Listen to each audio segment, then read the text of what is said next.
We're going to get started. It's about 7 o'clock. Thank you all for coming. I'm Smiles Lewis. I'm the founder and president of the Anomaly Archives, which is the lending library of the nonprofit 501c3 Scientific Anomaly Institute. We're over 10 years old. We started in the early 2000s, 2003. And our mission is the preservation of UFO and anomalous science-related materials. We have a collection of over 3,000 books and hundreds, if not thousands, of magazines, periodicals, and we're growing daily. We've got a large number of paper files, news clippings that have been accumulated from various researchers, and I'm excited to announce that we have several new collections that are going to be donated soon that I can't really say much about yet, but we're just excited to know that there are researchers who are interested in preserving their research materials in an organization such as ours. We're thankfully located up in Northwest Austin in the the offices of the INACS organization known as the Institute for Neuroscience and Consciousness Studies. Thankfully, they let us have our materials housed there. So the subject of Bigfoot and cryptozoology in general is one of those subjects that has always intrigued me. It, in some ways, was that gateway drug for my interest in all kinds of anomalous phenomena. I think that's really probably true of a lot of researchers. I've certainly heard a number of personal accounts where people, whether they be parapsychologists or ufologists or whatever particular brand of the paranormal that they like, they almost always can relate to, picking up that book on the Loch Ness Monster or Bigfoot in their elementary school library, and I'm no different in that regards. But most people still have this image of Bigfoot as being something that's exclusively part of the Pacific Northwest, when in fact it appears that there are at least sightings reports that are in almost every state in North America. But even then, people still don't really tend to think of the southern Bigfoot. They again think of the cooler climates of the Pacific Northwest, but in fact a number of the southern Bigfoot researchers swear that every southern state has had sightings of these strange, mysterious alleged creatures. And interestingly, I just as I think in the past, where UFOs were an incredibly popular topic and there were UFO skywatching groups all around the country, I think we've seen a shift towards a popularity of Bigfoot and cryptozoology that is part of a new cultural movement, perhaps. Largely, I think, promulgated by the money-mongering producers of reality TV shows. Someone else would talk to me. But there's been a number of interesting areas of growth in the study of Bigfoot. I've often said that I think that some of the most significant discoveries may in fact come not from the Pacific Northwest, but right from here in Texas. For a time in the early 2000s, there were at least 2 different Bigfoot conferences here in Texas. Now there's just one, but it's been going on every year now. Since early 2001, and there are several that are still going on around the country. Just recently, there was one that was planned for Arkansas, but unfortunately was postponed due to the terrible tornadoes that they experienced. But Oklahoma has also a rich cryptozoological history, but we've recently seen movies like The Wild Man of the Navidad, a 2008 retro-styled horror movie set in the region northwest of Victoria, Texas, which is a retelling of some of the more classic wild man stories that seem to go in one direction of one aspect of these claims of encounters with hairy, crazy, wild men in the woods. And a year earlier, there was a really interesting documentary called Southern Fried Bigfoot that I would recommend folks look into. And I myself have talked to people who've claimed to have had sightings in places as close by as Driftwood, Texas, down in Manchaca, Texas, and as well as you may or may not know about the Hairy Man Road legends up in Round Rock. They actually have now a family-friendly festival every year. I think their big claim is to have a beard growing contest or something. That's a different kind of interpretation of hairy man, and in fact that Hairy Man Road legend is almost more of a ghost type of story, but it has elements of the wild man running through the narratives. But I think this is a subject that appeals to a lot of different people, not just children. I am happy to see that so many researchers I know are doing public outreach in the form of going to elementary schools and lecturing to the students about the subject of Bigfoot and using that as entree to the realm of science and rational investigation, which I know a lot of people, when they think Bigfoot, they don't think rational science or physical evidence, but that is, of course, the holy grail that people have been looking for, but it really all comes down to the stories. And without making an appeal to authority, I would say that, if you doubt the existence of Bigfoot, it may surprise you to learn that primatologist Jane Goodall has, on no less than 2 occasions over the course of 10 years, claimed that she believes in the existence of a North American primate, an undiscovered North American hominid. She made this the first time I became aware of this is in her 2002 appearance on NPR, where she said, "I've talked to so many Native Americans who all describe the same sounds, too, who have seen them. I've probably got about 30 books that have come from different parts of the world." And she, as recently as 2012, was quoted in the Huffington Post as still holding that belief. Now, belief isn't necessarily about science or rationality, but again, this is somebody who's made her life's work the investigation of primates, and so I do take her word with at least a significantly larger chunk of salt than some other people who claim to believe in these subjects. Now, one of the things I like about Rob, we've known each other for about over 10 years now, and I've had the pleasure of going on at least one overnight expedition into the thicket with Rob and some other fellow Texas Bigfoot researchers.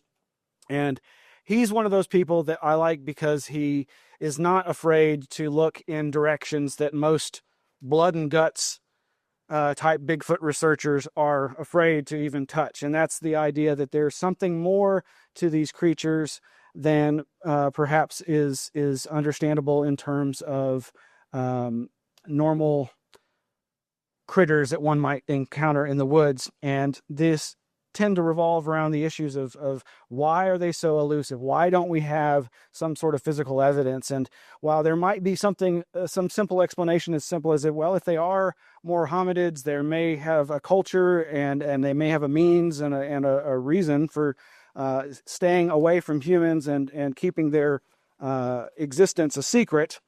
But there may be something else there that goes into the realm of the paranormal and the psychic. But again, this is an area that in Rob's investigations, I think he's very well read and has done a good job of trying to synthesize the various paranormal and parapsychological data that could be used to bolster some of the more speculative and wilder ideas about the nature of this elusivity. But he's also, occasionally touched on the subject of the connection between UFOs and Bigfoot. And that's an area that most Bigfoot researchers, they don't want to go anywhere near that. And same with UFO researchers. They don't want to go anywhere near the subject of Bigfoot. But think on this. Such staunchly skeptical UFO researchers as Canada's Chris Rutkowski has contributed just recently to a book called In the Woods, a collection of fiction, poetry, sighting reports, and photos. Also, Professor Michael Swords, who is one of the higher-ups in the Center for UFO Studies that was founded by J. Allen Hynek. He is the main holder of the Situ Archives. The Situ Archives were the organization founded by Ivan Sanderson, who was a biologist and zoologist who coined the phrase cryptozoology back in the 1940s. And so here is just a couple of UFO researchers who have actually, they may not necessarily espouse claims of the connection between these phenomena, but they're at least expressing a regular interest in this. I just learned yesterday from a February 2014 interview with my favorite UFO researcher, Jacques Vallée, that back in 2012 and 2013, he began investigating cryptozoological sightings in the Utah region with scientist Frank Salisbury. And researchers such as Jerome Clark and Lauren Coleman, who's considered to be the world's foremost cryptozoologist. In their 1975 book called The Unidentified, which Jerome Clark and to some degree Lauren have both disavowed, they put forth the theories that have come to be called paraufology, and which encompass this kind of synthesis of paranormal, parapsychological information and its possible relevance to the study of Bigfoot and other cryptids. And just this weekend, up in Pennsylvania, another bastion of Bigfoot research, the 9th annual Kecksburg UFO Fest is going on, and their theme is UFOs and Bigfoot. So, while I don't think Rob's necessarily going to go talking too much in that direction, I just thought it worth to mention that. Finally, I would just like to quote a researcher, and she's from the English department at the University of Houston, and Lauren Coleman brought me to her attention. There was a conference up in his neck of the woods, Portland, Maine, back in November of 2007 called CODE, the 21st Annual Conference of the Society for Literature, Science, and the Arts. And the theme was CODE, but it was actually about cryptids, this idea of the cryptozoological and its relevance to a wide swath of inquiry. And there's a lot of quotes from her I'd like to read, but I'll just end with this one. She cited folklorist Peter Dendel, who has written that cryptozoology is, quote, more important now than ever because of a felt need to, quote, repopulate liminal space with potentially undiscovered creatures that have resisted human devastation. She also said, it is time then for the term cryptid to take on a broader meaning, referencing as it does the uncanniness of human-animal encounters, that familiar otherness about non-human species that so unnerves yet intrigues us. The term serves as a useful conceptualization in cultural studies of species, which is, finally, the ultimate work of natural science, cryptozoology, anthropology, and any creative representation of non-human others. So without further ado, please welcome our guest, Rob Riggs. Well, before I get started, I want to donate a copy of each of my books to the Anomaly Archives of appreciation for what y'all are doing and out of my long friendship and support from Smiles. Oh, and we have a sign-up sheet that we're going to be passing around, as well as a donation ban. This is a free event, but we are a nonprofit struggling, as so many are. So if you have anything that you can give, we would greatly appreciate it. And thank you again for coming. And I will have copies of my book for sale if anybody's interested after this. After this, you may not be. Your book, and it's really neat. Thank you. Which one? The one about Big Thicket. Okay. Is that your first or second? That's my first one. I wanted to show y'all, this is the official National Park Service map of the Big Thicket National Preserve. Now, this is so far east in Texas that the furthest east city that you see there is Liberty. This is way east of Houston. And the major city in this region is Beaumont, right here to the right. And I'm fond of calling Beaumont the largest city in Texas east of Houston. And there's not much between Houston and New Orleans, but Beaumont and a couple of Cajun towns. So this is a preserve. This totals a little over 100,000 acres of the original Big Thicket ecosystem, which technically the Big Thicket is the southern and the southwestern terminus of the Piney Woods ecosystem. Now, the Piney Woods ecosystem encompasses most of East Texas, and then western and northern Louisiana, primarily west of the Chafalaya Basin, and then southern Arkansas and southeastern Oklahoma. And all of those regions have a high incidence of Bigfoot sightings and have had for years.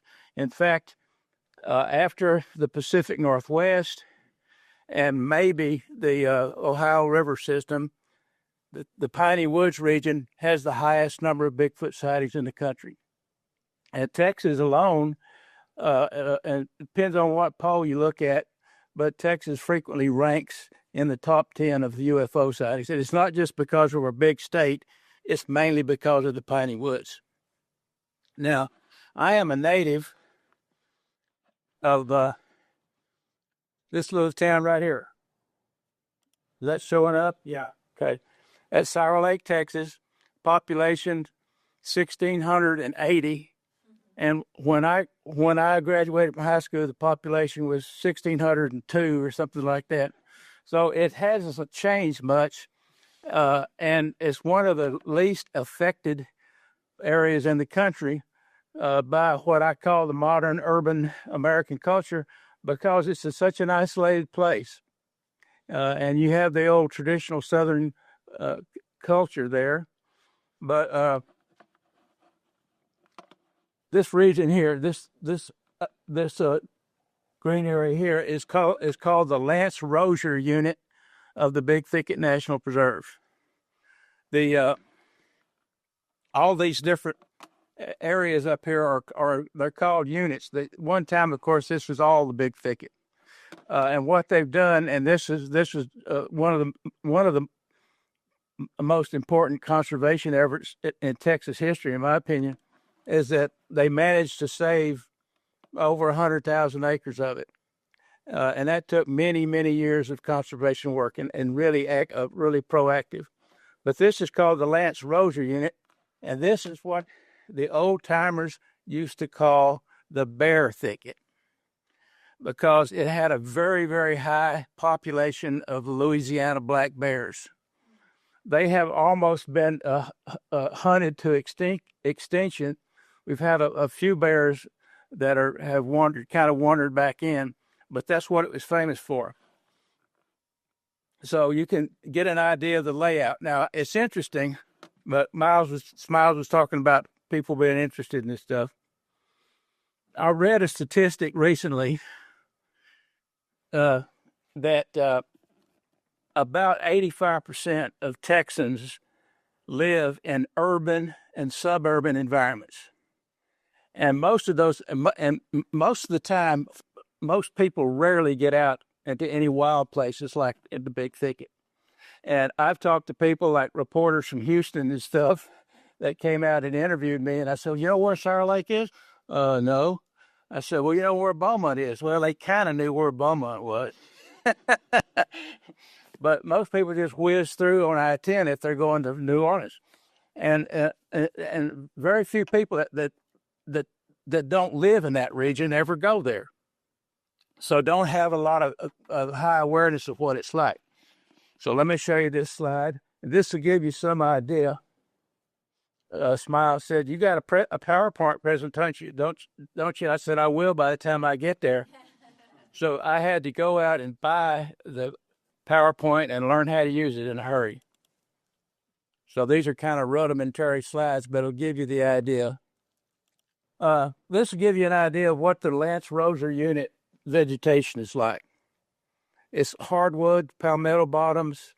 This particular region of the Big Thicket is classified by botanists as the only jungle in the United States.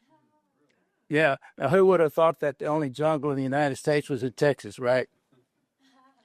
So this is typical of that. Now, you can imagine, you can walk just within the preserve, you can walk around 60 miles of this stuff, solid, all the way to the Neches River from up by Saratoga. Is Tyler in this area? No, sir. Tyler is way up north, 200 miles north. This is extreme southeastern Texas. So you get the idea of the location. The geology is that it's basically, this part of Texas is actually considered part of the Mississippi Delta. If you go from just west of Galveston Bay, just east of Galveston Bay, it's marshes all the way from there to Mississippi. And so it's actually part of that same delta system. That's why the water is muddy in the Gulf on the upper coast. So that gives you an idea what it looks like. This part, it's interesting, but the Big Thicket, especially this region, was one of the last parts of Texas that was settled by white people.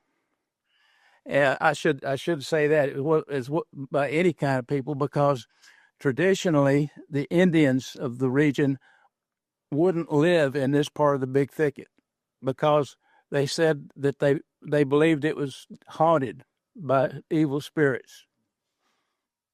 And there's no record of any of the coastal Indians, the Caracawas or the Othakapans or the Caddos from further north.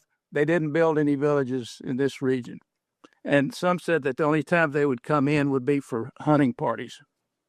This was the original artwork for the cover of my second book that I co-authored with Tom Burnett. And we had to change it because I told the artist that the nose and the ears were too human looking, and that they needed to be a little more ape looking. But I wanted to show y'all because I really liked see how he blended in the lights and the fog and everything. So anyhow, I thought he did a great job on it. I'm not a scientist. I'm not a zoologist or biochemist or anything of the type. And I don't have a formula or any hard data that I can give you that, in my mind, would prove the existence of these creatures. And furthermore, Say that again. What you just said. yeah, I said I'm not a scientist. I don't have any data that I can present to you that I say is evidence or proof of the existence of these creatures. What I am is a journalist and a reporter. And what my books are based on are over about 40 years of interviewing people, of people who had encounters, sightings, many of them that were traumatic to them, of a range of different phenomena. And we'll talk about how I think that fits together, but including Bigfoot. And Miles was talking about how people normally associate Pacific Northwest with Bigfoot, and I always say that my co-author and I, we don't even claim that what we're studying is the same animal. It could be an entirely different hominid or entirely different primate. And as I like to say this, especially when we're on the West Coast, our station is that I'm sure that the Bigfoot in the Pacific Northwest are much smarter and much more educated and politically correct, and that the Southern Bigfoot are no doubt more redneck. So, but the first I became aware of a Bigfoot type creature in the Big Thicket was in 1952. I was 7 years old at the time. And there were rumors circulating around the county that people were seeing what they called a hairy wild man in different parts of the woods.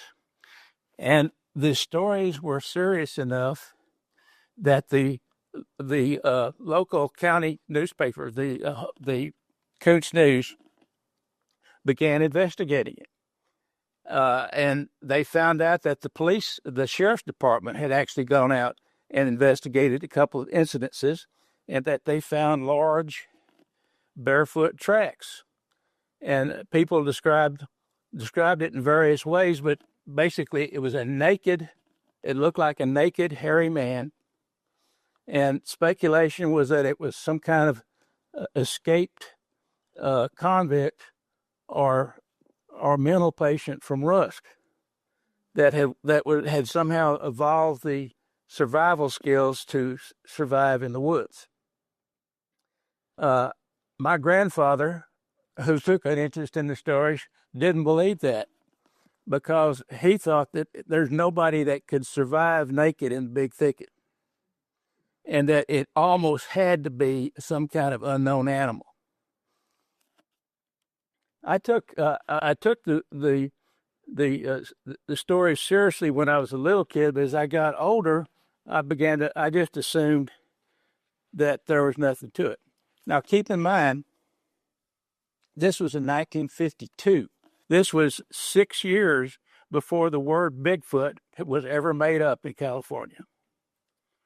And I'm fond of quoting that statistic because some people say, "Oh, the southern Bigfoot, they're just trying to get in on the Bigfoot craze." No, these sightings go back to before Bigfoot.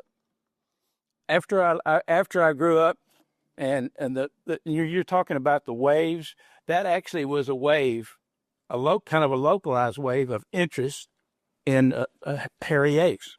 The sightings tend to come and go. There tends to be times when they're more abundant, and then there are times when they're not as many. But after I ended up graduating from high school, and I came to school here at UT, and of course got a good liberal education, I had pretty much forgotten about the wild man stories, or just assumed that it was folklore, or people just, mistaken identity. But as fate would have it, I ended up getting into journalism with my worthless English degree from the University of Texas. I managed to get a job working for the very newspaper that I read about wild man when I was a kid in my home area.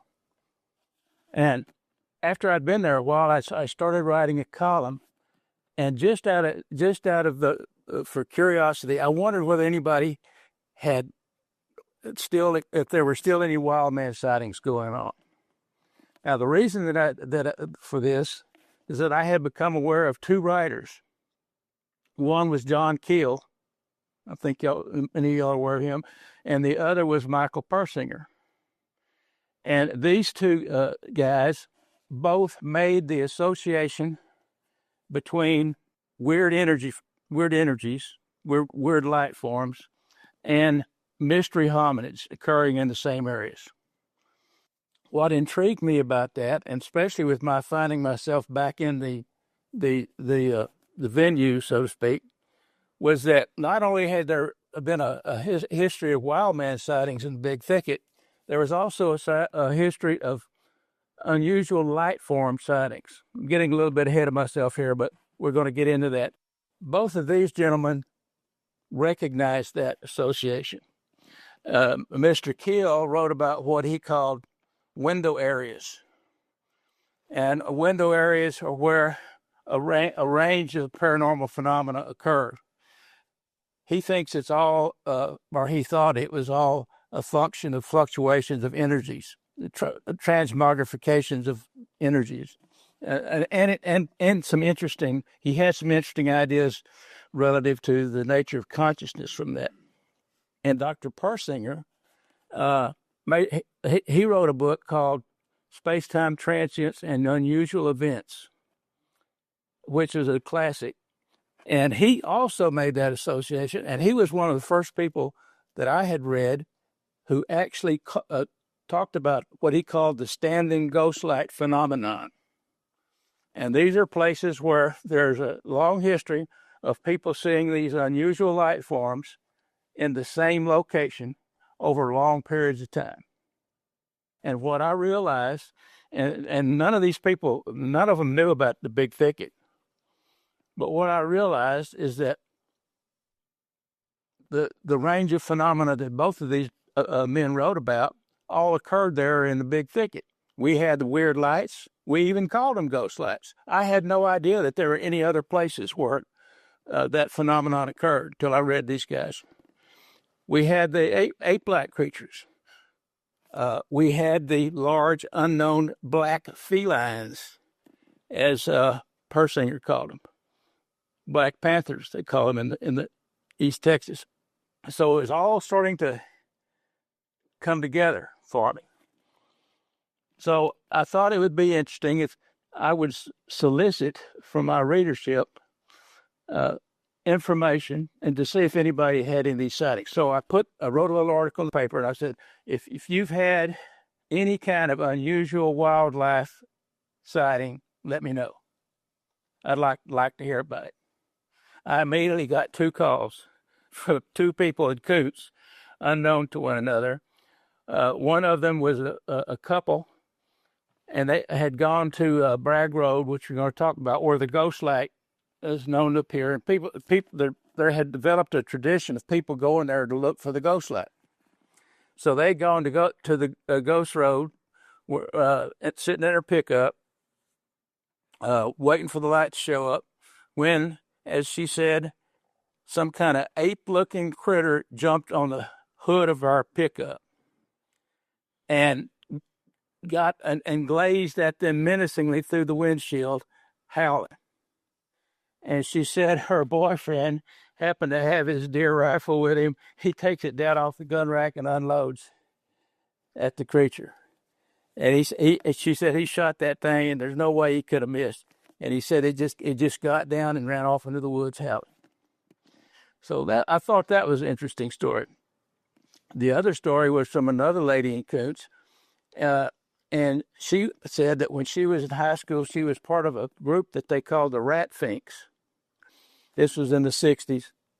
And they used to have an initiation where they'd, try to scare kids, and they'd take them out to this cemetery. And there was a monument there, a statue of an angel pointing up to the sky. And they'd take them there and say, they made it very arcane and say, we'll go out, and if we talk to the angel, and if the angel talks back, we'll initiate you into our group. So she said they went out there, and they were going through all their little ceremony, and they heard a ruckus over in the maintenance shed of the cemetery. So they went to investigate, and to their total astonishment, she said an ape came out of that shed, and it was on all fours. And of course, when they saw what was there, they got scared, all ran and jumped in their car.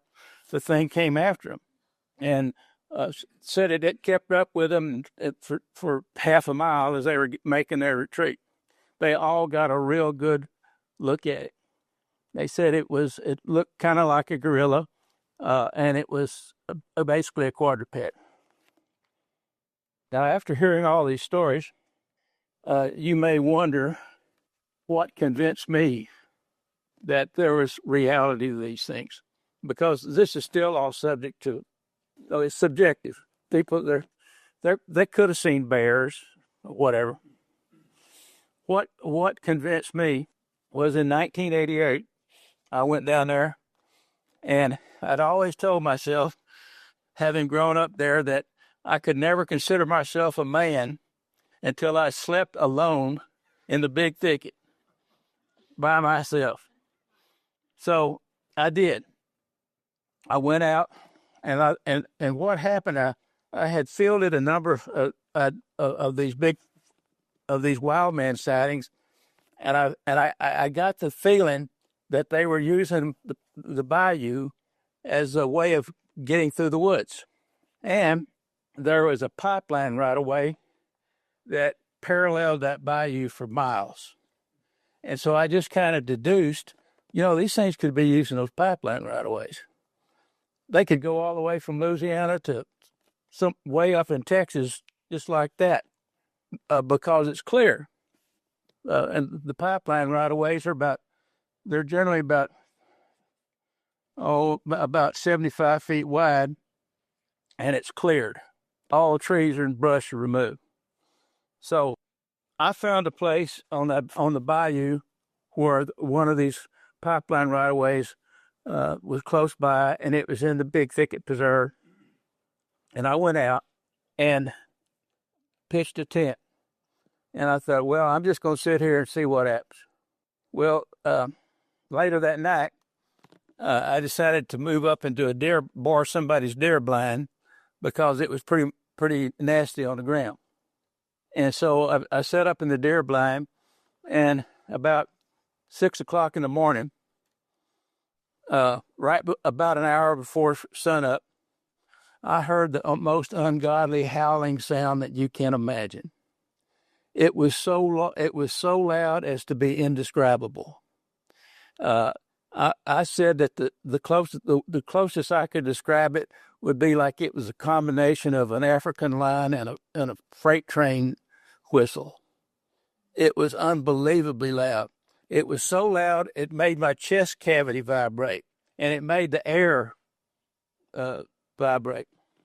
And the undulations and the duration of the howl were also hard to believe.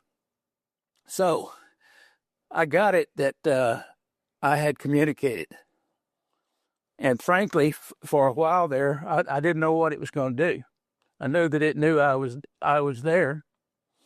And so, but I was defenseless. I knew there was nothing I could do to stop it if it wanted to take me out.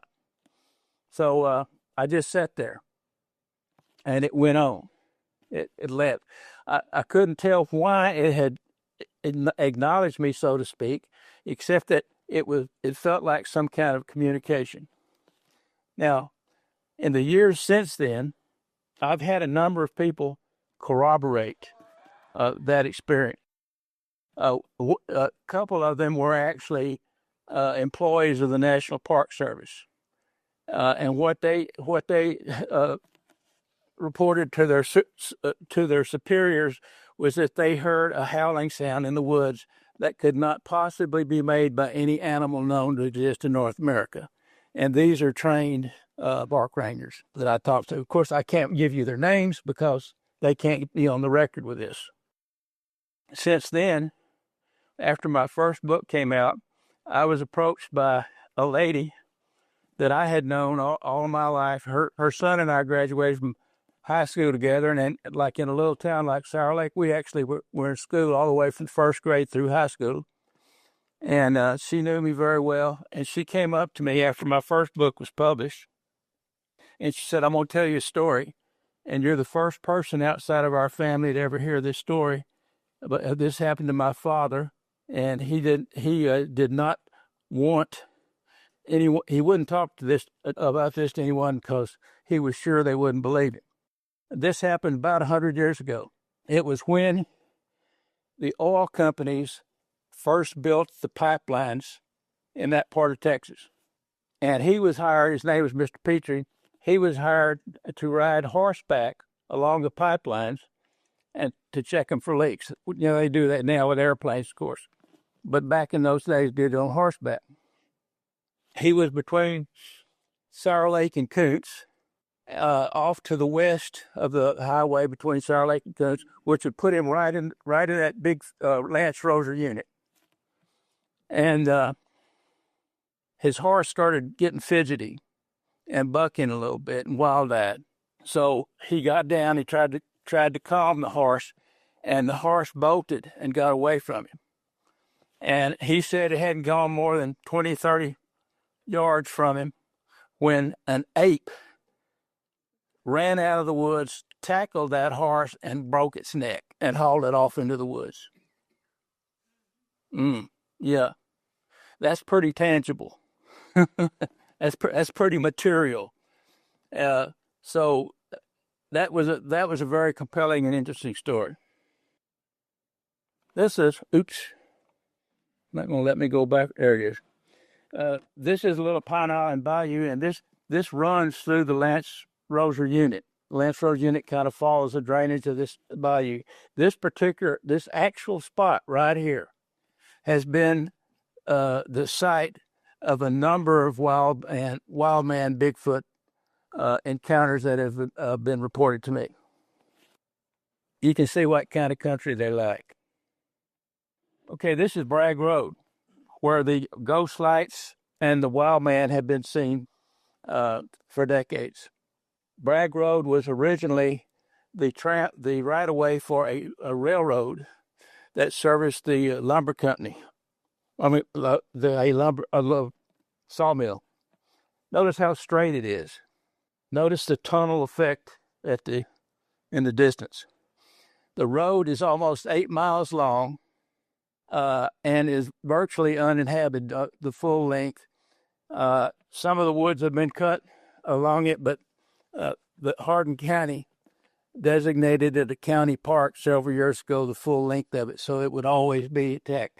People have been seeing these weird lights on Bragg Road for many years, having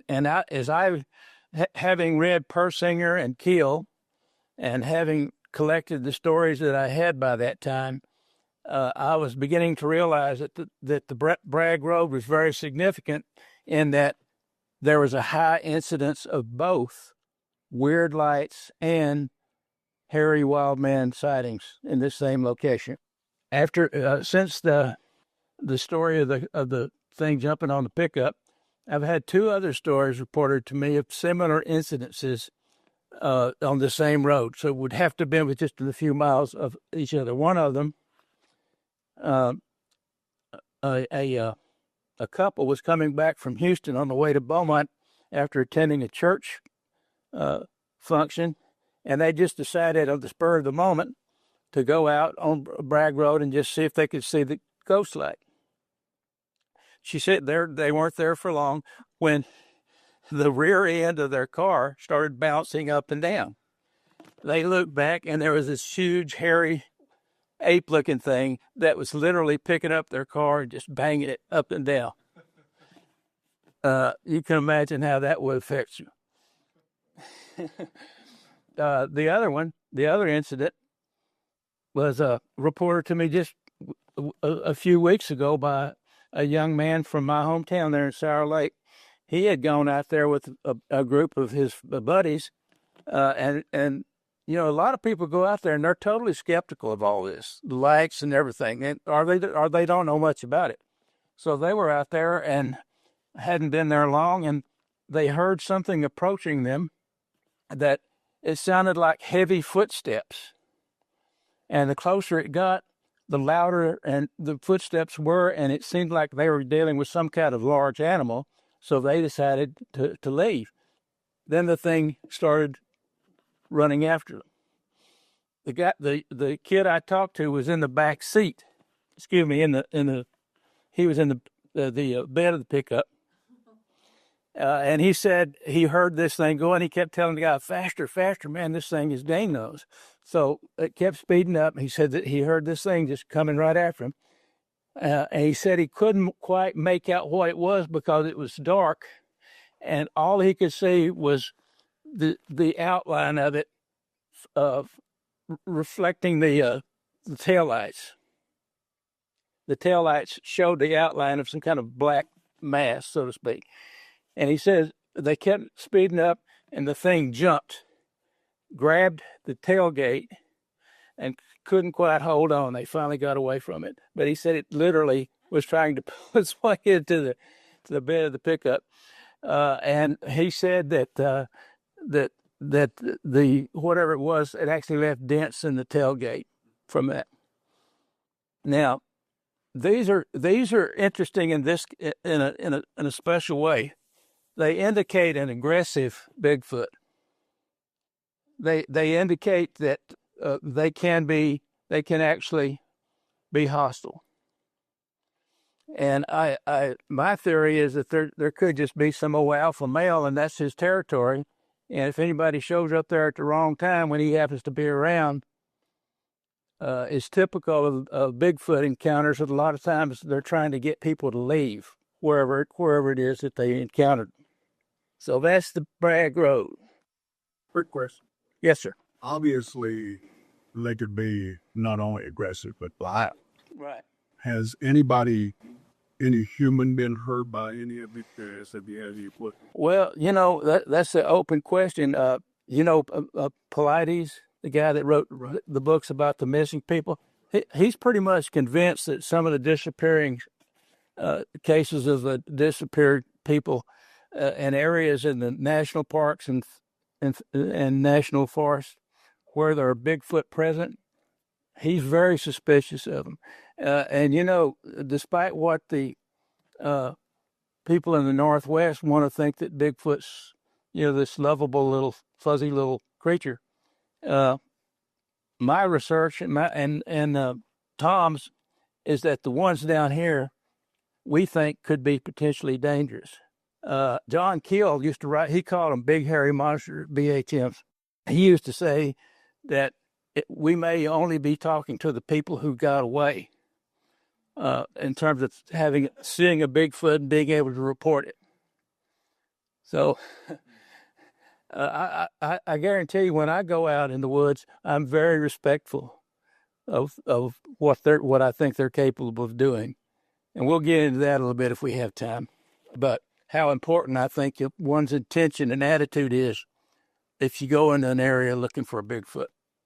Now, the mystery lights, the ghost lights, and other mystery light forms that occur on Bragg Road are not limited to Bragg Road in the Big Thicket. And we think that one reason they're so frequently seen on Bragg Road is that it's such a long viewpoint that you have. You're looking at 8 miles with an open view. Now, of course, down there in the woods, you don't have any.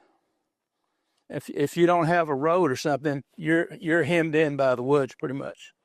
But I wanted to show you all this. This is a picture of something that I got on film, and this is actually on 35 millimeter film. This is an abandoned bridge that's now in the Big Thicket Preserve. I went to take a picture of it as a potential illustration for an article about the kids I was telling you about with the cemetery, because I had heard there had been some Bigfoot sightings at this bridge. And you can see from the top photo that it was starting to get dark when I took the picture. And this thing showed up in the film, the white thing up on the left. And I didn't see it at the time I took the photograph. But and then look down at the bottom picture, see down at the bottom lower left? What happened after I took this frame? The next frame, I crossed that bridge and shot back from the other side of the bayou in the opposite direction, and it showed up again in the next frame. I took this to a photography lab in Beaumont and said, "What is this?" And they had no explanation for it.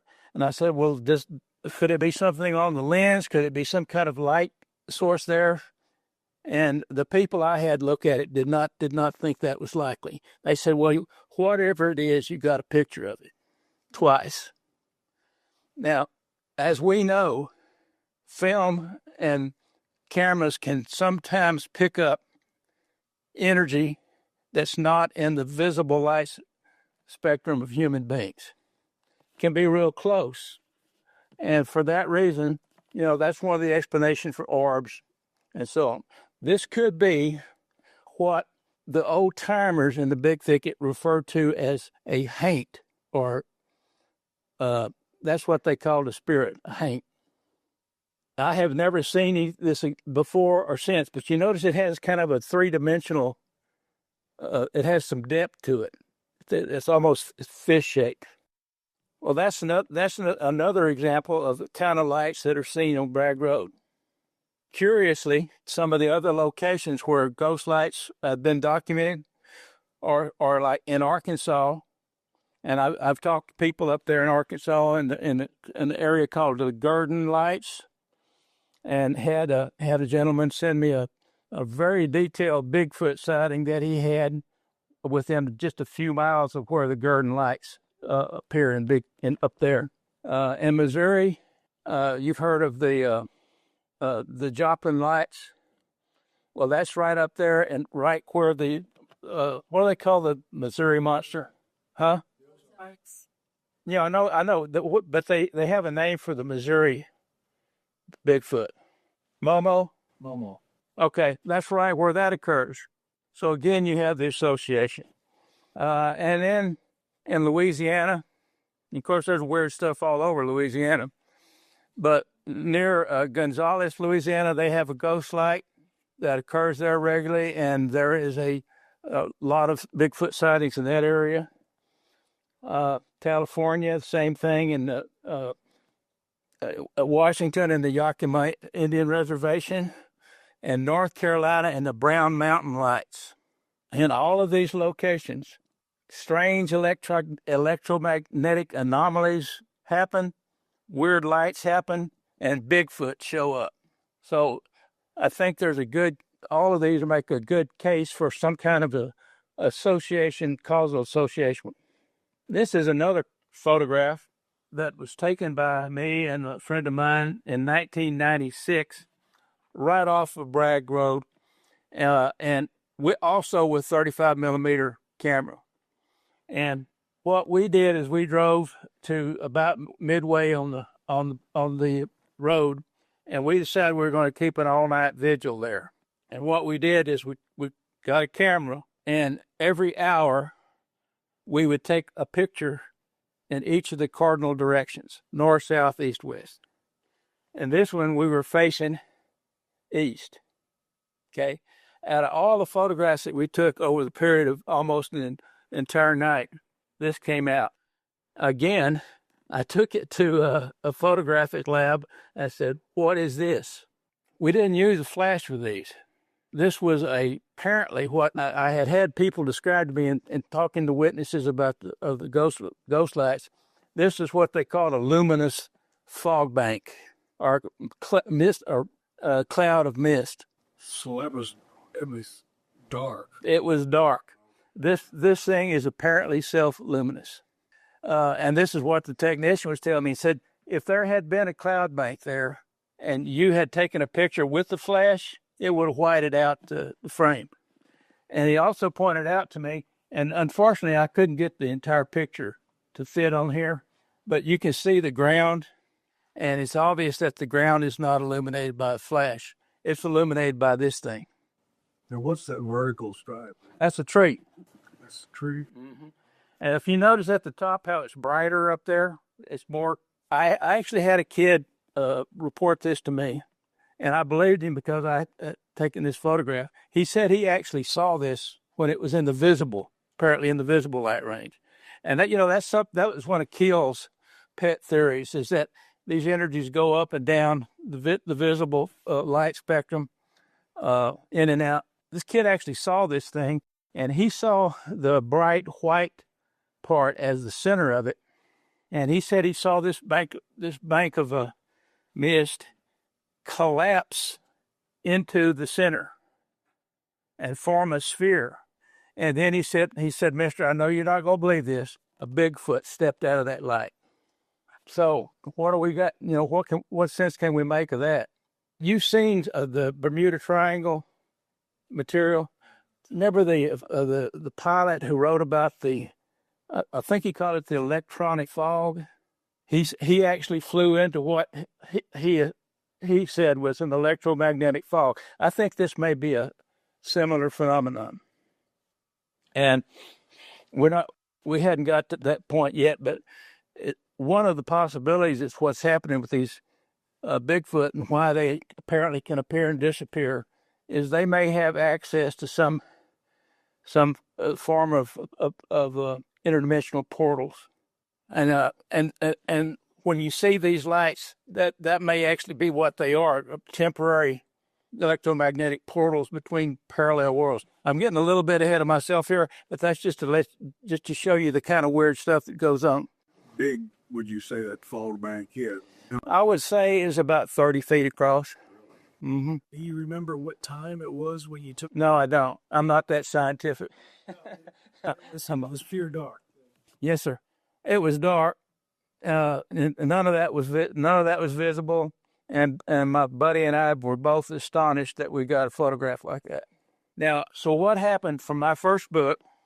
I actually wrote my first book not so much as a Bigfoot book or a mystery primate book, is I wanted to present the evidence to corroborate Mr. Keel and Dr. Persinger, and I gave them a lot of credit, and I cited a lot from their material and said, hey, this stuff is real. There are these locations where this range of phenomena occurs, and all seems to be related.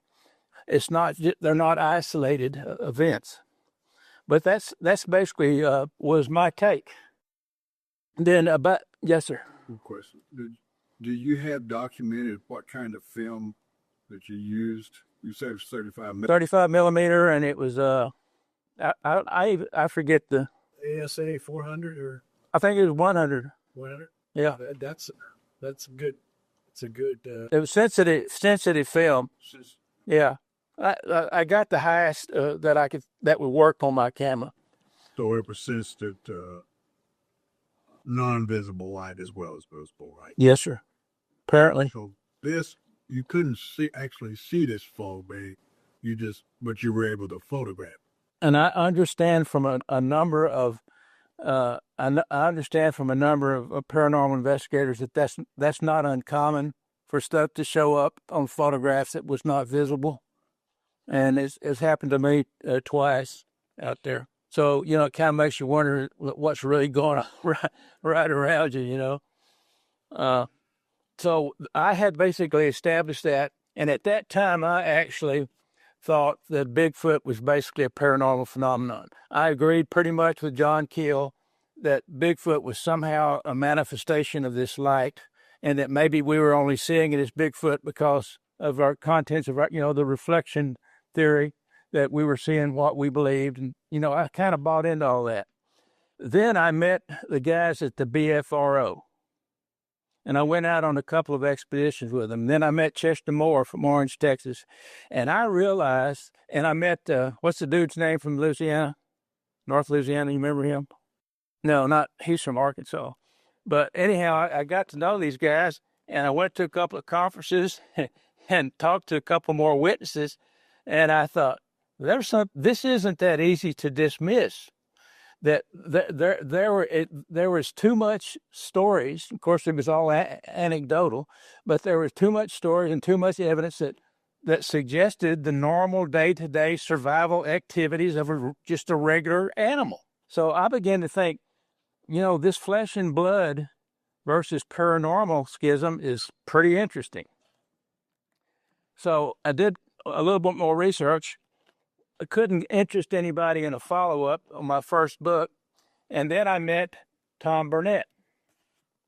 My sister moved to North Carolina several years ago, about 5 years ago, and she had been involved in my research and quite involved. And when she got up there, she was at a gift shop in Black Mountain, North Carolina, and she came across this little book called Nature's Secret Agents.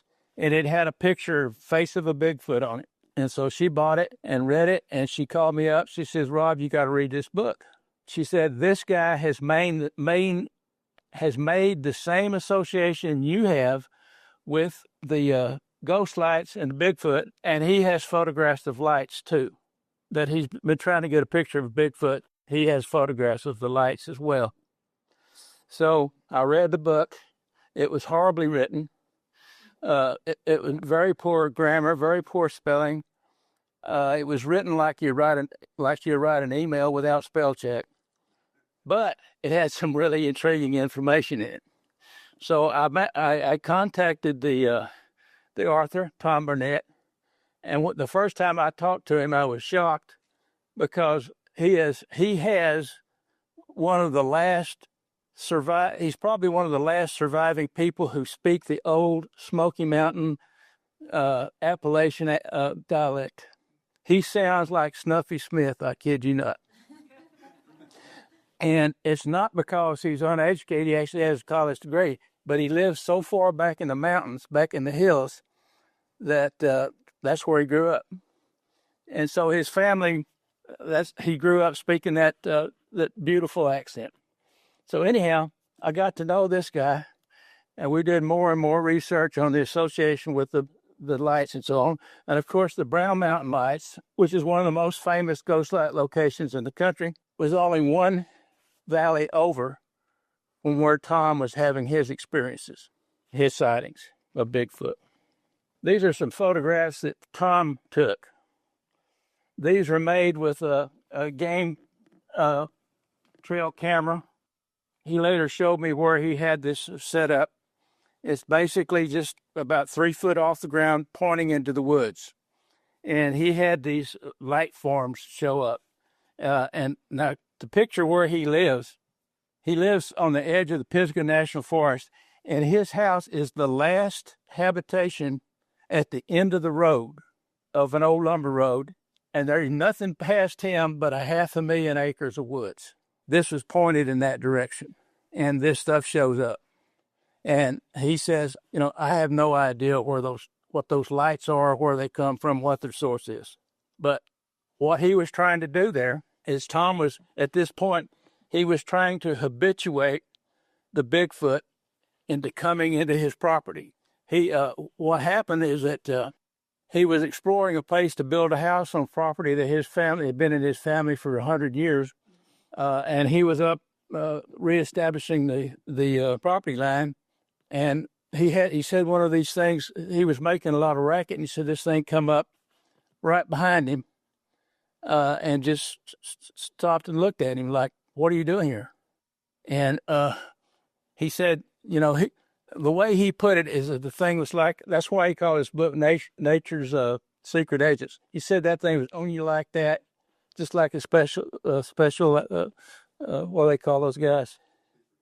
Yeah, like they're trained to, stealth, like they could be on you just like that, especially in the woods. So he had some really harrowing encounters with the thing.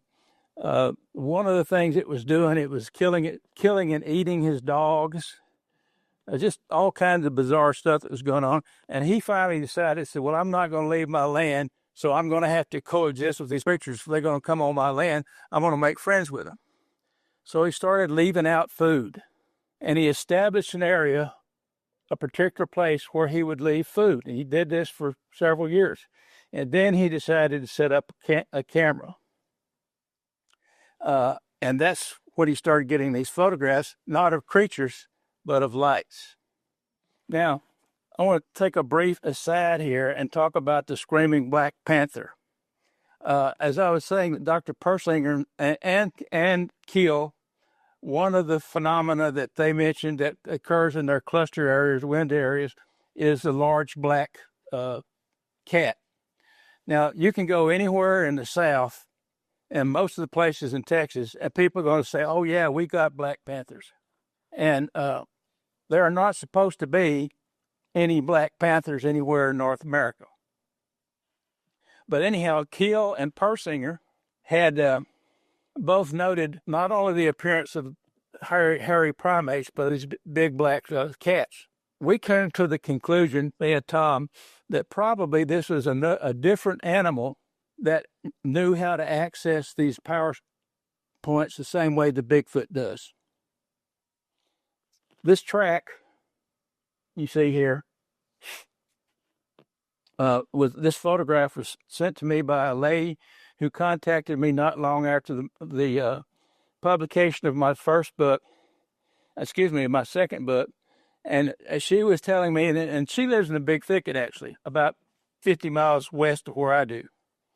And she said that she had heard a howling sound like I had talked about in the book, that she had seen a lot of lights and UFOs in the sky, and she was wondering whether all this was, part of what I was writing about. And then a couple months later, she sent me this track. She said, is this a mountain lion or a dog? Well, notice that this track is 5.5 inches wide. Notice that it's wider than it is tall. That's characteristic of felines. A dog track will be taller than it is wide. And a dog track will show claw marks. Notice this shows no claw marks. It's about 5.5 inches wide and about 4.5 inches tall. This is a big cat. Now, whether it was a black panther, who knows? But she said she had heard all kinds of weird noises out in the woods. So I think she probably did get one. Although there's a possibility, as weird as this may sound, that this could be a remnant population of the dark phase of a species of jaguar that actually once did inhabit the big thicket. It was, the old timers there call it the Mexican lion, because it ranged out of Mexico all the way into Louisiana. It was extirpated 150 years ago, but there is some indication that there could be some pockets where this animal survives. However, I think it's more likely the case because these black panther sightings are also associated with magnetic anomalies, blackouts, and such. I think it's more likely the case that this is part of the Big Thickets weird menagerie. So why are Bigfoot so difficult to find? Let's address that issue. See this dude here? This is a dude in a ghillie suit. Notice that, and you could see how you could walk right by that. If he had stepped back in the woods of the way, you should never see him as long as he was standing still. I'm fond of saying that the Bigfoots, we don't really have to resort to metaphysics to account for the elusivity of the Bigfoot. They're from all accounts, their coat is virtually like a natural ghillie suit. And you could go, if you go out there in the big thicket, the woods are so thick, and the sunlight is so dim in the deep woods. One of these things could be 20 feet away from you. If it stood perfectly still in the shade, you'd probably never see it. So it could be that the Bigfoot uses that as part of its camouflaging ability, and that one of the reasons that the Bigfoot are so elusive is that they're experts in camouflage. And as Smiles was saying, I could easily see how they would have plenty of reasons to avoid contact with human beings. If they are as intelligent as we suspect they are, they could be afraid of getting a flu or some kind of infectious disease from us that would wipe them out. Or they just may not have any use for the way we live, as hard as that is to imagine it. So some of the other difficulty in understanding how Bigfoot can be so elusive, I think, comes from the difficulties with some of the commonly employed research strategies that these Bigfoot groups have. They take an attitude of invade and conquer, basically. Most of them are kind of paramilitaristic in their research model. In fact, I actually participated with a group that the leader was a former Navy SEAL. So you can imagine the approach he took to it. But basically, it's like they want to go in, set up, and they basically have a hostile intent. And I think that the Bigfoot would pick that up. Another question that I'd like to pose in terms of this elusivity is, why are experts unable to track down a Bigfoot even with the use of trained hunting dogs? If this is a real animal and it has as much of odor to it as is frequently reported, and it leaves as big a tracks and trail as it's alleged to, it should be real easy to track one down. And yet there are many instances of where there's been a Bigfoot sighting and hunting parties have been established within a matter of just a couple of hours with trained hunting dogs, and they have never been able to track one down. I think a clue into I think this situation offers a clue into what part of what might be going on with these Bigfoot, and that is the dogs are terrified of Bigfoot. I don't know if y'all have read or anything about this. Grover Krantz was the first one to point it out to them, in my knowledge. But dogs are terrified of it. Even trained hunting dogs, doesn't matter what species the dog is, doesn't matter how big, what size it is. If they know there's a Bigfoot around, they do not want anything to do with it. So they have an abject fear of Bigfoot. Bigfoot, even though it's, yes, sir. But you mentioned that David Paulides mentioned that a lot of times when they're looking for those missing people out, They use dogs. they use dogs, and a lot of times the dogs can't seem to find the scent, or they just kind of sit down and they don't go for their normal. Yeah, and he also wrote about how when they did pick up the scent, they wouldn't follow it. It'd freak them out. Yeah, that's commonly reported. Now, what was going on with Tom is that he heard the thing howling out in the woods and his dogs started disappearing, and he was finding body parts of his dogs that he assumed had been consumed. And he kept a bunch of dogs, and he said anytime that there was any indication that these things were around, his dogs would literally crawl under the house or crawl under his bed, and they would inevitably cower. Now we're talking about big dogs that would go after bears, they'd go after mountain lions. They weren't afraid of those, but there was something going on that they were not experienced with. Yes, sir. Once he started feeding the Bigfoot in a friendly manner, could they leave his dogs alone? Yes, that was interesting. And one of the reasons that I wanted to work with Tom is I'm not aware, and I've been doing this for a long time, I'm not aware of anybody who has habituated any kind of a population or number of Bigfoot to his personal property. And it took him years to do it, of leaving out food every couple of days to spend a lot of his own money.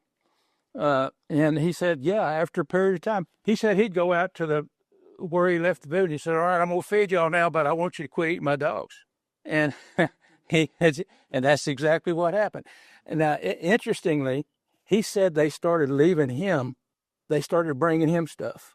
Like where he left the food, he would go there and he would find a pile of acorns or a pile of feathers. And I forget one of the ape experts that you were talking about. One of the characteristics of primates is gifting, and primates are the only animals that do that. So I thought that was a really interesting observation. That if he's gotten to the point where they quit killing his dogs and they've started gifting him, well, we got something to work with. So. Have y'all ever heard of the invisible gorilla experiment? Yeah, that was where they had a group of two different groups. I think there were 5 or 6 people in each group, and they were bouncing a basketball. And you were told to focus on the ball and count how many times it went from one player of one color to the other, or whatever, and focus on it. And then during the middle of that, without telling you, they had a guy dressed in a gorilla suit walk right through the players. And so then they would ask people, did you notice anything? And about 50% didn't see a thing. Some of the balance of them saw maybe a blur, but they couldn't figure out what it was. That was me. I saw a blur go through there, but I never saw it. And then the remainder, I think, is about 35 or 40%. Said, yeah, somebody walked through in a gorilla suit. But that illustrates what they call inattentional blindness. That if you have your attention focused on something, something can be right in front of your face and you'll never see it. And as hard as that is to believe, these guys have demonstrated this experimentally of at least 50% of people. And I was one of them, I had to admit. So I think, and this is part of what we call the blind spots, psychological blind spots or perceptual blind spots. And I think there's a possibility that Bigfoot is aware of this tendency in perception and can somehow make use of that. There is a tradition that the old Apache scouts, Tom Brown, you ever read any of his books, survival books? Well, the old Apache scouts were trackers, the supreme trackers. And they had the way that you would measure how good a tracker they were is how close they could get to their intended prey before they shot it. And you weren't considered to have reached the highest skill level until you could actually touch it before you shot it. And what they did is they made they made use of the blind spots of their prey. So all animals or creatures of habit, and they would study, like if they were going to kill a deer, they would study that deer and watch its habits, and said its habits would create a perceptual rut, so to speak. You get caught in that rut, you got blinders on. This is what you see. And they would make use of that, and that's how they would kill. They would have how they became such good trackers. So I think the Bigfoot may be employing that. All right, so does that imply that the Bigfoot may have any psychic or paranormal powers? This is all camouflage. It could easily camouflage itself with its ghillie suits. It may understand something about what the Apache scouts understood and employ that. So what evidence do we have that there could be any psychic or paranormal parameter to that? Well, you see this dude here? That's what in Louisiana they call a rougarou. Now, they give it wolf-like characteristics, but you can imagine that if you were in the woods and you saw a Bigfoot, a man-shaped animal covered with hair, that you could imagine could be a werewolf as well. And in France, they had legends of the loup-garou, which was basically a werewolf, and so the Cajuns brought that tradition over with them to the States. And there are people who think that what the Cajuns think is a loup-garou is actually a Bigfoot. But interestingly, the Cajun fishermen and the people who go way back up in the Tuffley Basin, they have a superstition, supposedly, that when the rougarou is in the area, things start going haywire, and their equipment will quit working for unknown reasons. Their boat motor will cut out. Their, whatever machinery they depend on will start malfunctioning when a rougarou is seen in the area. Well, I knew about that tradition, and I soon found out I was to be tested with that experience. Smiles and I went to join a man that lives right on the Louisiana border, Chester Moore. Chester called me, and he said, Rob, he said, I want you to come down. I've had some sightings reported, and I think you might be interested in investigating them with us. He said that Chester was an outdoor writer for a couple of newspapers in Southeast Texas, Orange and Port Arthur, and he's very well respected outdoor writer and hunting guide. He's a very good guy. Smiles and I both, he's friends of ours. Anyhow, he says, I think you might want to come down and check this out. And I had just met Smiles, and so I invited Smiles to come along on the investigation. Now, it was cold. This was in January, and we had a norther blow in on the way down there, and by the time we got there, it was about 20 degrees. So we really had to be motivated to go out. And what happened, he said he had somebody contact him and said that they had been out on one of the bayous right off the Sabine River in an area called Blue Elbow Swamp, and that they had seen what they assumed was a wild hog swimming in the water. Said it was a big, black, hairy animal, and they saw it swim across this little channel of the bayou and crawl up the bank. But it said when it got up to crawl up the bank, it reached out with hands. He said it freaked the guy out. He says that wasn't a hog. It actually had arms and hands. So he called Chester. Of course, Chester had a reputation. Chester called me and said, let's go check it out. So within 2 days of that initial sighting, we were there. We went out, and Chester was an expert in animal tracks. And we went out, I guess you remember this, Miles.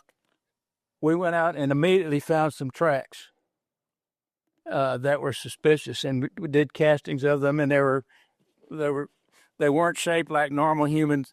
They weren't real big, but they didn't look like normal human prints, and they were barefoot, and who would be barefoot in the swamp in 20-degree weather? But on the way out there, Chester is one of those diehard flesh and blood guys, okay? And I told him right as soon as I met him that I thought there was a paranormal aspect to Bigfoot. He didn't think so, but we got to be friends anyhow, so he invited me to come out. And so as we were going out to where the tracks were, back up a little bit, Smiles and I got on the boat, and he met us in about a 12-foot flat bottom boat, and we had to go a couple of miles back into the swamp, and his dad was going to meet us there and set up the camp. So as we're getting on his boat, I looked down, and Chester had the name of his boat was Swamp Devil. I said, Chester, so we got in and we were pulling out. And I said, Chester, I said, man, you've been holding out on me. You said, you've been holding out on me. You've been telling me that there's no way this could be anything but flesh and blood. And you're calling your boat the Swamp Devil? I said, what's that about? And so he just kind of smiled. And so we're pulling out and he's revving up his motor. I said, Chester, I said, that's what the Cajuns call the Bigfoot. And he says, what? I said, they call him a diable, the devil. And he couldn't quite understand what I was saying because his motor was getting louder. So we're revving up, we're going out the channel. And he says, what? I said, they call him diable, the devil. And I was practically yelling it out at that time. And his motor cut out, went dead right there. I swear to God. And I looked at Chester. I said, Chester, do you realize what just happened? I said, I mentioned the word devil, and your motor goes out. He says, I can't believe it. He said, I've never had any problem with this motor. He said, I checked it this morning. There's nothing wrong with it. Well, his motor had not only gone out, it froze. He couldn't account for it. So we had some paddles with us. And since I was an old man, I got to supervise Smiles and Chester to paddle us back to the nearest sandbar where we called his buddy for help. Well, his buddy shows up, and his name was Bubba. And Bubba shows up, and he picks us up. We load all of our gear, and he's getting ready to take us out to the camp. And he couldn't get his motor to start. It just quit working. And I said, man, I'm sorry about that. I said, let me see what I can do. So I got out of Chester's boat. I went over to Bubba's boat, and I did some little stupid thing. I said, okay, it should work now. He cranked it right up. But that was a bizarre experience because it was too coincidental to be a coincidence, in my opinion. You have anybody there named Brudeau? Man, we had Chester's dad is a grade A, what they call a grade A coon ass back home. Good people, but I wouldn't let Chester get away with that. I said, Chester, a Rougarou knocked this motor out, and you know it. And I said, I don't mind telling you, when that motor went out, I started looking around. And we got out there, and that's when we found the tracks. And whoever had been there, remember this, Smiles? Whoever had been there the night before had left suddenly and left all kinds of, there was some camping gear or something that they abandoned. Somebody left in a hurry. Camping gear, kids' toys, I think, and shotgun shells in every direction. Yeah.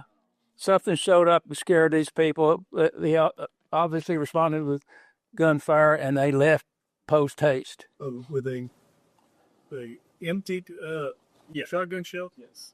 And that was in an area literally on the Sabine River, right across the river from Louisiana. So that led me to think that there was some substance to the Rougarou legends. Now, one of the difficulties I think that we have, I think that Bigfoot has telepathic ability, and that's one of the ways it can augment its camouflaging ability.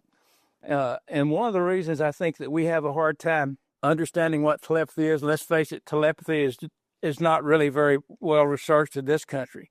But if you go to Europe, it's a different situation.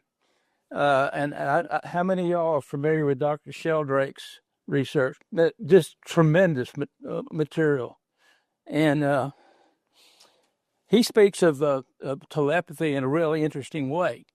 And it's a way that a Choctaw Indian medicine woman, a very similar way as to what she explained it to me. She says, when you think of telepathy, don't think of thoughts. Think of pictures. Think of intentionality. And one of his classic books was Dogs Who Know When Their Masters Are Coming Home. When they did these experiments with dogs that would go sit at the door when they knew their masters were about to come up, and they did all kinds of things, changed the times that they would come, had them come from different places, take different lengths of time to get home to try to throw the dogs off, but it wouldn't throw them off. And so from this and other experiments, Dr. Sheldrake deduced that these animals were using telepathic abilities, and he thinks that this is normal. This is the normal form of communication in the animal world, at least the higher animals. That he calls it mind-to-mind, direct mind-to-mind communication, and it's done more through images than it is through. We think in words, and the Bigfoot may not do that. The Bigfoot may be thinking more in pictures, and that's what I had. The Choctaw told me that the way they communicate is with what she called head speak, with mind pictures. And so the idea, you had a bunch of guys show up at a Bigfoot research site, and there may be Bigfoot there, and they're all talking about using all their paramilitary stuff, and their thinking and their intentionality and the images in their mind. A Bigfoot's going to pick that up, and it would be a very simple affair for them then to make themselves scarce to those kind of researchers. Now, our good friend Nick Redfern, mine and Smiles' good friend Nick Redfern, he wrote a book in which he reported on Russian and Czech research from Dr. Kaczynski, Dr. Porshnev, and Bykova. And Kaczynski had not only deduced that telepathy was the normal means of communication among animals, but Kaczynski had postulated an energy carrier for it, and he called it bioradiational energy, and this was the magnetic carrier that the minds of the animals used. And so I thought, I bet you that bioradiational energy is the same energy that produces the ghost lights. I bet you they're talking about the same thing. Now, these energies can reach immense proportions. In the mid-'80s, there was a blackout of the entire region of southeast Texas. The entire utility went dead. They couldn't find an explanation for it. They said that a transformer had gone out near the Arkansas border, and it had cascaded and blah blah blah blah. Nobody bought it. Nobody bought the theory. I had a reporter from the Beaumont Enterprise he came to interview me, but he told me that he happened to be out that night. They ended up calling this the Beaumont blackout. He happened to be out that night making a withdrawal from his bank at an ATM, and it was about 1 o'clock in the morning. And he said not only did all the lights go off immediately in the city, but his car lights went off. His car went dead, just boom. And so whatever turned off the electrical utility for the region was also affecting electronic equipment. This happens in the micro form on Ghost Road. The same kinds of immense magnetic energy surges. So it can happen on a region-wide level. Now, Porshnev and Bykova actually applied their research directly to Bigfoot. Kaczynski was dealing with animals in general, but Porshnev and Bykova, who were Russians, I think Kaczynski was Czech, they applied their research directly to Bigfoot, and they deduced similar things, that the Bigfoot was capable of camouflaging itself through manipulations of what they call its biofield and so on. But there's been some interesting research done in Europe with the connection of energy fields and telepathy and so on to not only Bigfoot research, but research in general. Now, I want to show y'all the picture that Tom made that's on our website. I don't know how clear that is, man. This is a photograph. Now, can you see at the top? Can you see what look like eyebrows? Yeah. And right below that, you see these two big eye-looking things. Can you see it? Okay. If you'll notice over here, you can see the faint outline of its front leg, and then its rear sticking out this way. See it? And notice the lines. You have the hip, then you have the break for the shoulder, and then it goes straight to the top of the head. No neck. Is it standing up or sitting down? I can't. We think it's sitting down on all fours. We think that this is a full frontal shot of a quadruped primate, and it's leaned over and it's standing on its front feet. Now, some people look at that and say, "Oh, that's just the rear end of a bear." I said, "Well, why has a bear got eyes and eyebrows on its rear end?" From that tree in the background, were you able to get a possible Size. I'm getting there. Now, if you'll look around, so you can see that you can see the eyebrows, and you see the two eyes and the shoulder come down here. I'm not going to tell you what that is. You can figure that out for yourself. Never mind.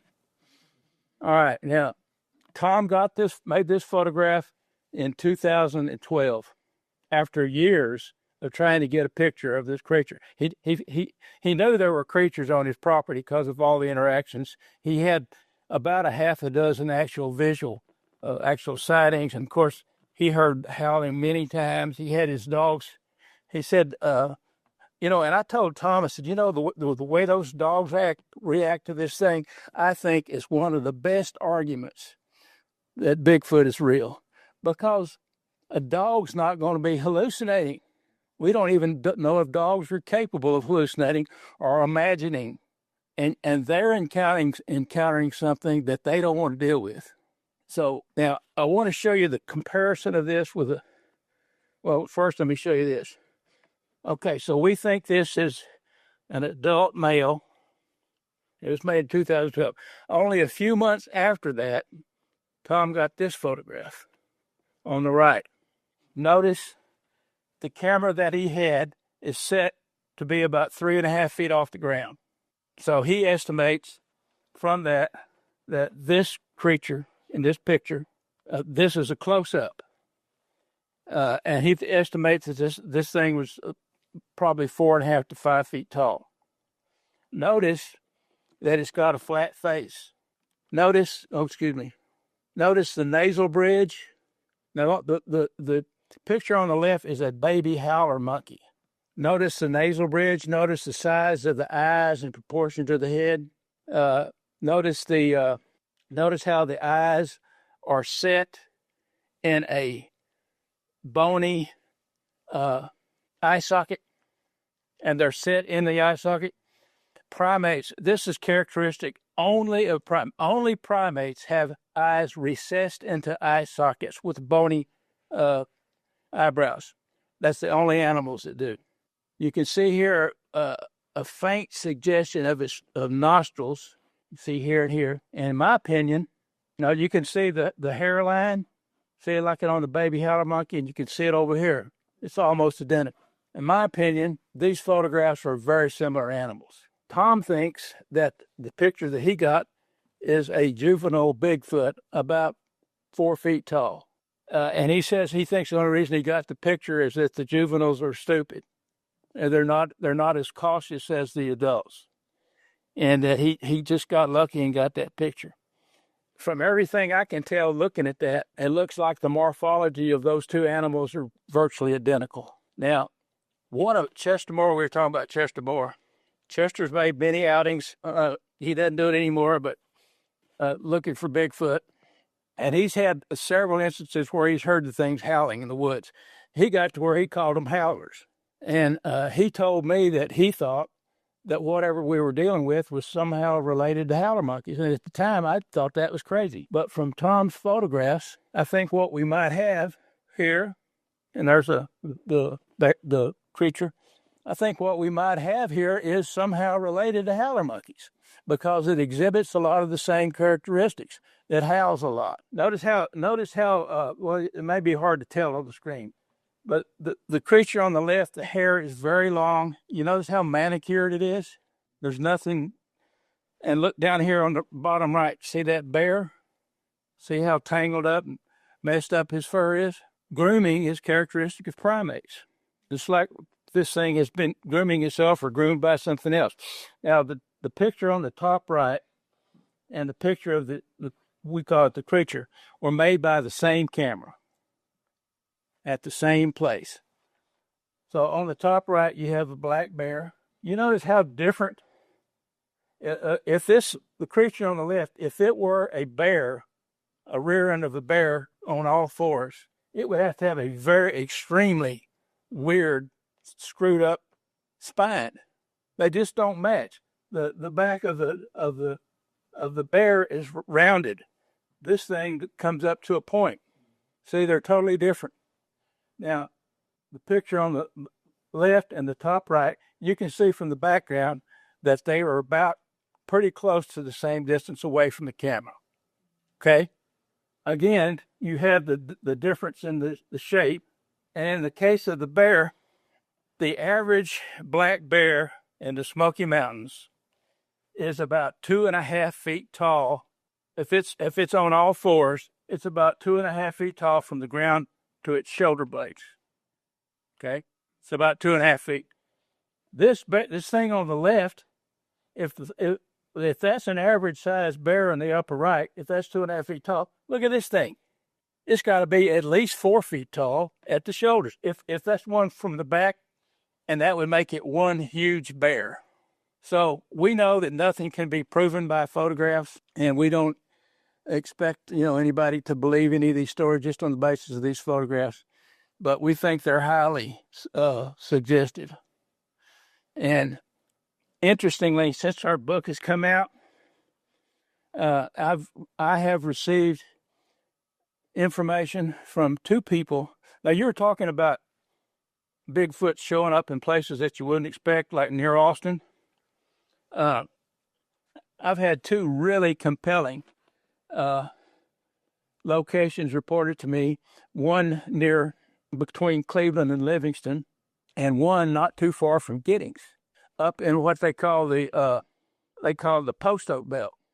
And there's a region up there they call the Yawa Knobs, or the Yawa. There's like several tributaries of this creek system called the Yawa. And this lady claims that she had seen one there. And I actually went to her location and talked to her in some detail. And her reports were very compelling. And she talked about seeing weird lights. She said they actually had weird lights come into their house. She talked about hearing the howling sound, UFOs, the whole sequence. So that was very interesting. And then the other one was down near near South Houston National Park, between there and the preserve, by a lady, and same thing. She heard how she was the one that had the Black Panther track. So, yeah, I think there's more of these places. I think it's going to come out that there may be more of these places than we think than we would think imaginable, where this kind of thing is happening. You say in your book there used to be sightings in the Lake Travis area a long time ago. Yeah, that was many years ago. A long time ago before it was developed out there. Yeah. Well, yeah, and I tell you where there was too is between Lake Travis and Marble Falls, up in that it's in the Balcones Canyonlands now.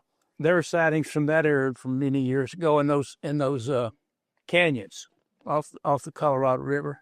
Well, that's it. Any questions or further comments? First, thank you very much. You're welcome.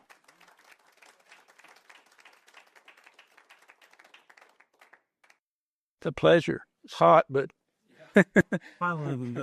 So the picture on the top right there, there's a date underneath it, but I'm not sure if that applies to the top picture or the bottom picture that says March 2009. But both of those are presumed backsides of bears. yeah. and they were actually made with Tom's camera, the same location. So he's had it set up for years, but you can see the body shape's totally different. And the eyes are compelling. And now, unless Tom is lying, he didn't doctor this photograph. And I don't believe he's lying. I don't think he's smart enough. No, I'm sorry. I don't think he's trained in computers enough to be able to fake that. I know I couldn't. So now it's interesting to me because the reports that I've had from the big thicket, this thing was a perfect description because it had typically been reported as being quadruped, having long black hair, and the size and everything would be very consistent. Oh, I know what I was going to tell y'all. We're talking about the possibility of the Bigfoot actually maybe being actually a resident of a parallel reality. Okay, that's not really part of this reality, but that it can access these areas where the ghost lights occur, and as portals to this one, can stay here for who knows under what conditions and can get back through there. I had a really interesting conversation I recently had my 50th class reunion, and I had a classmate of mine, and he knew that I had written the book, but he hadn't read either one of my books. I hadn't talked to him since the day we graduated from high school. But he says, man, I got a story I want to tell you. He says, I don't know if this has anything to do with your book, but he said, when we were kids, I went out hunting, squirrel hunting, just north of Sour Lake, out in the woods. And he said, I came up on this tree, and I heard a lot of activity, and I thought I'd found me a tree with a nest of squirrels. So he says he sneaked up on it, pulled up his rifle, was just fixing to shoot, and then he got a good look at the thing, and he says, it wasn't a squirrel, it was a spider monkey. And he said, not only was it a spider monkey, there were 12 spider monkeys in that tree. I said, spider monkeys? He said, yeah. I said, that's a tropical species. I said, that couldn't even be an escapee. That couldn't even be a case of escapees because they wouldn't survive the winter. Even a mild winter would probably do them in. And he said there were 12 of them. He literally counted. And I said, now let me tell you something. He says, you hadn't heard this story, but I actually reported this in my first book. In the late 60s, some squirrel hunters in Tyler County, which is the next county over from Hardin County, did the same thing, except they actually shot a spider monkey. They thought it was a squirrel. It hits the ground. They realized it's a spider monkey. They took it into Beaumont to the newspaper, had it photographed, and all signed a sworn affidavit that their story was true, that this hadn't been staged in any way, that it was shot in the woods. I said, there's two instances there of something being there. And, there is a phenomenon they call out-of-place animals. And one explanation for out-of-place animals is that they could accidentally access wormholes that connect one place in this reality to another. Like there could be some kind of little wormhole thing going on between Southeast Texas and South America. How do you account for that? So that's just another example of the weird little anomalies that occur down there. Yes, sir. You alluded to in your conversation there about a smell.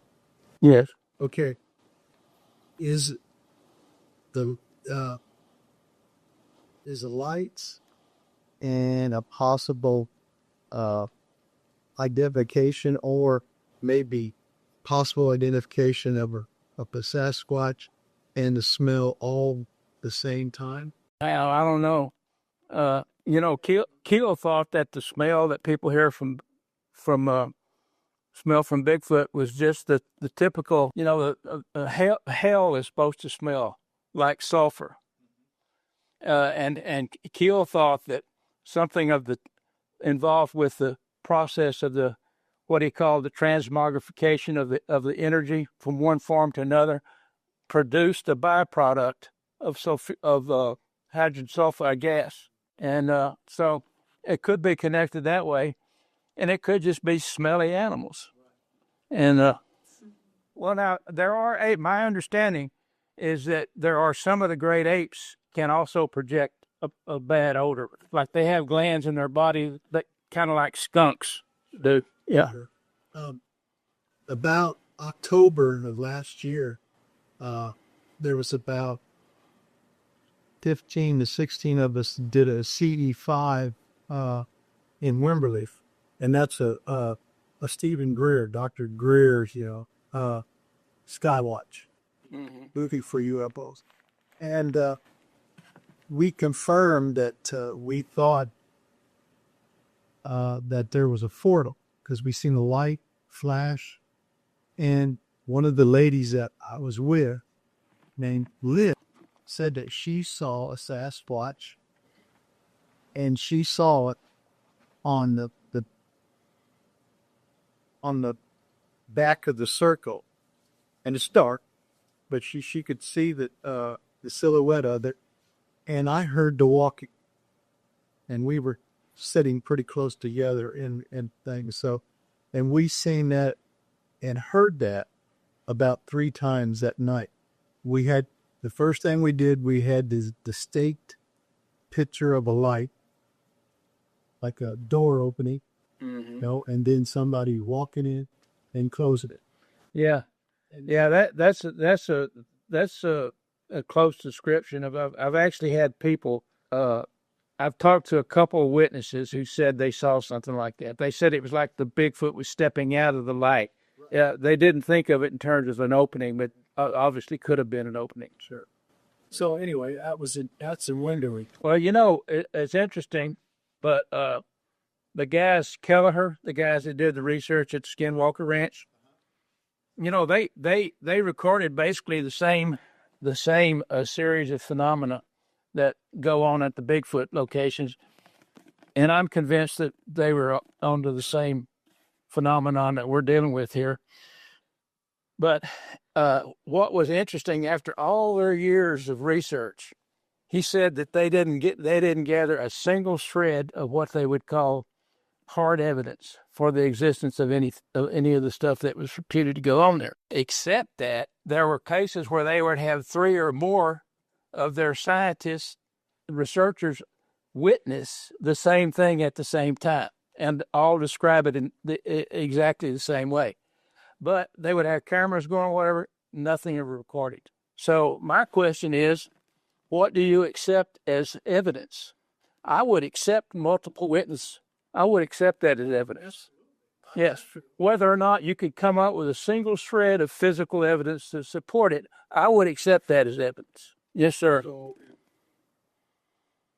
what you're describing is accurate, and we've got 2 things going here. We've got phenomenon that are showing themselves, or lights they're becoming visible to normal eyesight. And in other situations, you've got lights that are showing up on film. Right. They're not being able to see it with your eyes. The ones where you're seeing it with your eyes, they're not necessarily showing up on film. Right. If that's correct. Yeah, that's the case. That is really bizarre. It is. And, Keel talked about it. He says that he thinks these things kind of go up and down the visible light spectrum, in and out of it. So it's a matter of timing as to whether you can see them, right, or capture them on film. Right. In your book, you talk about this duality between these 2 different kinds of manifestations, these 2 different types of encounters, the ones that seem more along the lines of what Vorkol and others describe as NAPEs, North American apes. Right, and I firmly believe that that's what Bigfoot is. And then this other type of encounter that definitely seems to go more into the paranormal.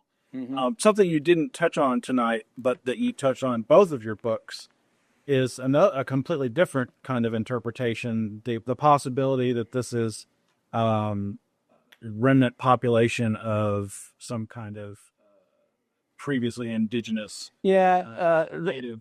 That would get into what I call a shamanic connection. And there, I think there's 4 or 5 different possible model explanations for what's going on here. I'm not sure we'll ever know which, if any, of these models actually fit, or there may be more one model that more than one model fits it all at the same time. But yeah, that has to do with many of the Native American tribes. They were aware of these Bigfoot. They were aware of the weird energy. I had a Choctaw from Mississippi email me right after my first book. He says, "I'm glad to see there's some white men that are finally starting to understand a little bit about this." He said, "We've known about this stuff for 1,000 years." I said, "I got it." But yes, sir. Well, when you were in your Bigfoot research, did you come across related to where he just asked the ancient ones? Yes. Well, a lot of the Native Americans think that the Bigfoot are actually an ancient form of Indian. I heard the ones with the long white hair instead of the long brown hair. Yeah, well, the ones with the long white hair just may be old ones. They may be like us. They may just go white when they get old. I know I shaved my beard because I didn't want to have a white beard. And now the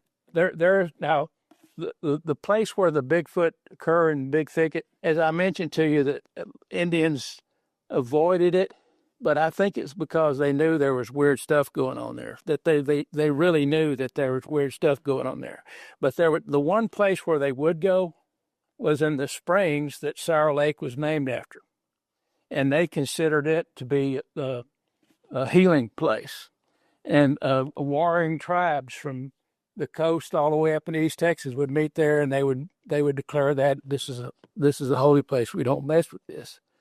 But the Native Americans and other ancient cultures came to recognize where energy spots occurred, and they considered them to be power spots.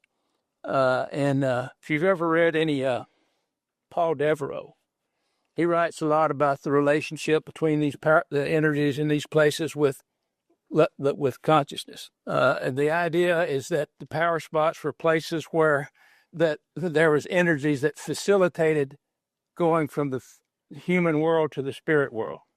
And they said that the Bigfoot, or the ancient ones, could walk in both worlds. They could go from one world to the other. And that was why they were sacred to the Indians. Thank you. Thank you again for all coming out, and we'll be seeing you soon, hopefully. Yeah, thanks for putting this together.